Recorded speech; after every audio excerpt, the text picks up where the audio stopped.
2024 का बजट आने वाला है, उससे पहले हम कुछ लोगों से बात करेंगे, किसानों से, यूथ से, महिलाओं से, व्यापारियों से। हमारे साथ कुछ यूथ के लोग खड़े हैं, महिलाएं खड़ी हैं, लड़कियां खड़ी हैं, और क्या इनकी एक्सपेक्टेशंस हैं बजट को लेके, क्या मांगे हैं। पहले तो भैया आप ये बताइए कि आप क्या करते हैं और क्या आपकी मांग है, बजट को लेकर क्या सोच रहे हैं। देखिए मेरा नाम शिवम है, Shaadi.com का एक एम्प्लॉय हूँ मैं। और देखिए इतना ज़्यादा जानकारी तो नहीं है मुझे बजट के बारे में, क्योंकि काम से इतनी फुर्सत नहीं मिलती है, मगर फिर भी थोड़ा बहुत जो नॉलेज है उसके हिसाब से मैं ये चाहता हूँ कि जिस हिसाब से प्राइसेस बढ़े हैं इस समय in comparison to older times, जब हमारा जनरेशन यंगर एज में था, उस टाइम से और आपके दौर में आप प्राइस देखिए, चाहे आप ग्रोसरी आइटम्स का देख लीजिए, चाहे ट्रांसपोर्ट का देख लीजिए। जहाँ पर बस का किराया पड़ता था हम लोगों का, इनफैक्ट अगर मैं बात करूँ, हम सुल्तानपुर से लखनऊ का अगर किराया बात करें, पहले पड़ता था 180-190 रुपीज़ के हिसाब से, अब पड़ रहा है 272। तो जिस हिसाब से ट्रांसपोर्टेशन कॉस्ट बढ़ा है, साथ साथ जो जनरल डेली कंजप्शन के आइटम्स हैं उनके कॉस्ट बढ़े हैं। पहले तेल 100 रुपये में आता था, अब 140, 130, मतलब अलग अलग रेंज का जो आइटम है। तो यही गवर्नमेंट से उम्मीद करता हूँ कि थोड़ा सा जो टैक्सेशन लगा है, चाहे वो डायरेक्ट टैक्स हो चाहे इनडायरेक्ट टैक्स हो, उस पर थोड़ा सा कट ऑफ मिले, थोड़ा सा रिलैक्सेशन मिले। क्योंकि हर कोई स्लैब में आता नहीं है अर्निंग के, सबके पास कुछ अपनी दिहाड़ी है, कुछ मजदूरी है, वो करके अपना दिन गुजारा करता है। तो डेली बेसिस पे इतना खर्चा वो कहाँ से उठाएगा अगर सारी चीजें इतनी महंगी होती जाएंगी तो। मतलब महंगाई को लेके आपका सवाल है कि कुछ ऐसा बजट में आए जो महंगाई से आप लोगों को राहत। बिल्कुल। तो वर्किंग क्लास को या नॉर्मल यूथ को? नॉर्मल यूथ को। सेकेंड थिंग, जैसे गवर्नमेंट स्टार्टअप के बारे में बहुत बात करती है कि आप अपना बिजनेस शुरू करिए और स्टार्टअप लेके आइए, सोचिए कि क्या कर सकते हैं। जॉब्स तो, वैकेंसीज तो आ नहीं रही हैं। अगर आप गवर्नमेंट वैकेंसीज की बात करें, इतना कंपटीशन है मार्केट में, और सिलेक्टेड वैकेंसीज आती हैं तो रद्द हो जाती हैं। तो अगर बजट आ रहा है तो मैं गवर्नमेंट से यही निर्देश या रिक्वेस्ट करूंगा कि थोड़ा सा इस पे भी ध्यान दे कि अगर कोई वैकेंसीज निकाल रही है तो इस तरीके से निकाले कि वो वैकेंसी सक्सेसफुली कंप्लीट हो। तीसरी चीज, एक चीज और रिक्वेस्ट करूंगा कि जो मैन्युफैक्चरिंग यूनिट्स है, जैसे हमारे क्षेत्र में इधर अयोध्या हो गया, सुल्तानपुर हो गया, बाराबंकी हो गया, यहाँ पे बहुत से मैन्युफैक्चरिंग यूनिट्स हैं। जैसे अपनी तरफ गन्ना बहुत होता है, तो गन्ना मिल बंद पड़ा है, अमेठी का आर्मामेंट फैक्ट्री बंद पड़ा हुआ है। तो अगर ये सब चीजों पे भी थोड़ा सा ध्यान देगी ना, तो रोजगार शायद यूथ को मिले। तो यही रहेगा दरख्वास्त। मैन्युफैक्चरिंग, गन्ना और टैक्स की बात की जा रही है, आपकी क्या उम्मीद है, क्या कुछ ऐसी राहत मिले जो डेली के लिए या वर्किंग क्लास के लिए, नॉर्मल यूथ जो है, मिडिल क्लास, उसके लिए कुछ हो सके? धन्यवाद आपका। मेरा नाम विनीत त्रिपाठी है, मैं लखनऊ से हूँ। देखिए, पहली बात तो बजट, जैसा भी बजट ऐसा होना चाहिए कि भारत में जो अंतिम पावदान में खड़ा व्यक्ति है वहां तक उसको डायरेक्ट बेनिफिट पहुंचना चाहिए, सबसे बड़ी चीज। दूसरा, Modi government doing is very well. मैं अपने अपने विचार, अलग अलग सबके विचार हो सकते हैं, बट मेरी थॉट है इसमें मोदी गवर्नमेंट अच्छा कर रही है। लास्ट, अगर आप सेकेंड एंड लास्ट ईयर से कंपेयर करें तो day by day, every year हम लोग थोड़ा सा अच्छा कर रहे हैं। बजट ऐसा होना चाहिए, पहली बात तो लोअर मिडिल क्लास के लिए बजट होना चाहिए। अभी तक कुछ बजट ऐसे आए हैं जिसका direct benefit upper middle class, rich and effluent family को मिलता है।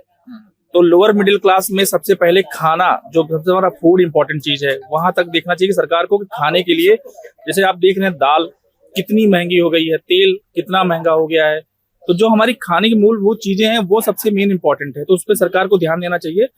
अगर वो गरीब व्यक्ति जो 100 रुपए, 200 रुपए, 300 रुपए पर डे कमा रहा है, अगर वो 300 रुपए खाने भी खाएगा तो वो बचाएगा क्या?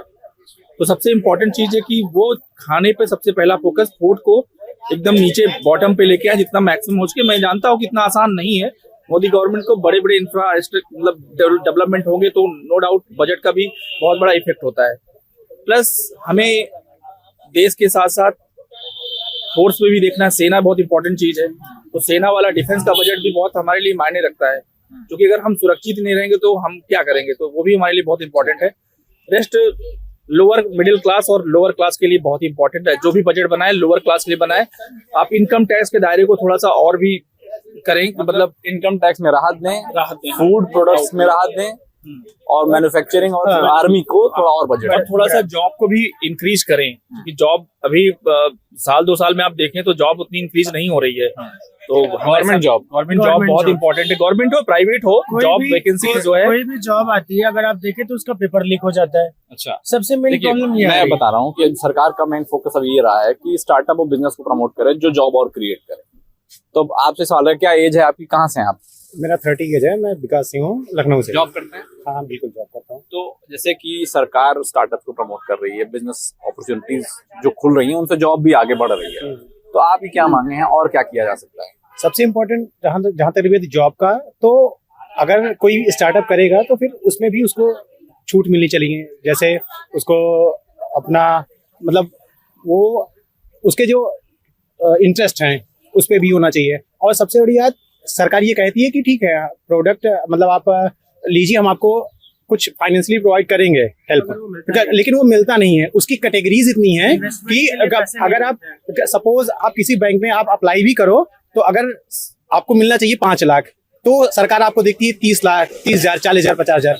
और आप भी जानते हैं इस महंगाई में स्टार्टअप इम्पॉसिबल है 30,000, 40,000, 50,000 में। तो पहली चीज उसमें होना चाहिए। एंड सेकंड थिंग, ये आपका जो goods and service tax GST है, इस पे रिलैक्सेशन बहुत इंपॉर्टेंट है। देखिए, स्टार्टअप्स के लिए, बिजनेस करने के लिए सरकार ने 85 ऐसे पोर्टल, 85 ऐसी योजनाएं निकाली, जिसकी हो सकता है अवेयरनेस दूर तक ना पहुंची हो, और हो सकता है देने के लिए जो आसानी की जा सकती है, उसमें थोड़ा सा सुधार करने की जरूरत है, ताकि सही से मिल जाए। जो बीच में लोग हैं ना, जिनके थ्रू हम कोई भी इन्वेस्टमेंट के लिए हम प्रोसेस फॉलो करते हैं, वो जैसे आप मान लीजिए दुकान खोल के बैठे हैं, ठीक है, मैंने अप्लाई किया, मैं आपके पास गया, मैं नॉर्मल, मैं पढ़ा लिखा हूँ, मैं चेक कर लूंगा।